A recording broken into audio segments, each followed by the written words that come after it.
there's this one room that you go into, and it was a fake measuring room. So they had this little block up against the wall. You'd kind of measure how tall you were, and had red painted floors, and they play loud music. And what happened was, while you're turning to get measured, they'd open a little hole and they'd shoot you in the back of the neck.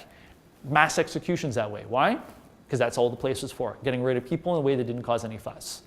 So to be in a place like that and see just how horrible it was, that's what the story of Buchenwald is. It's the worst of humanity made real.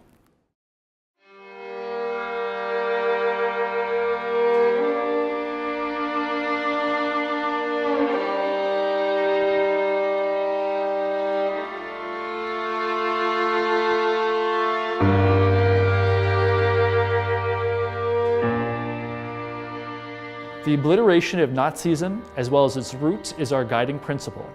The rebuilding of our new world of peace and freedom is our only goal. So this is part of the oath that was spoken by the survivors of Buchenwald upon the liberation of the camp. So in our case, as this generation, my grandfather's, your grandfather's generation, those that fought and lived through World War II die off, it's easy for us to say, well, it's a back then problem. It was an over there problem. It wasn't something that feels real to us. And we start making the same mistakes, as you can see happen in the world today, that lead us back right where we were when this conflict started. So if we can have that, here's why these things happen from my experience having lived through it. Here's what it actually felt like when all this hate was made policy and all this racism was made into death camps. And then what the sacrifices required to reset the board.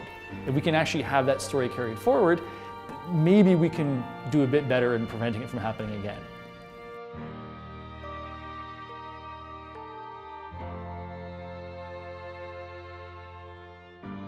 And for me, this will be the second time that I've gone back since my grandfather's passing. The first was almost immediately afterwards. So I'm not quite aware of what emotional space I'm going to be in when I go. I'm just going to be a bit on the hard side, but there'll be the family that'll be there. There'll be less people. That's the thing. Every single year you go back, there's less and less survivors. And sadly, less family members that go back too. So you can there's that sense of a theater where the lights are slowly going off and it's getting smaller and smaller, and we don't want that. We want to keep the lights on, we want to keep that candle burning. There's a reason we tell the story. There's a reason we have to keep telling the story. We owe it to them, that our children shouldn't have to go through what they did.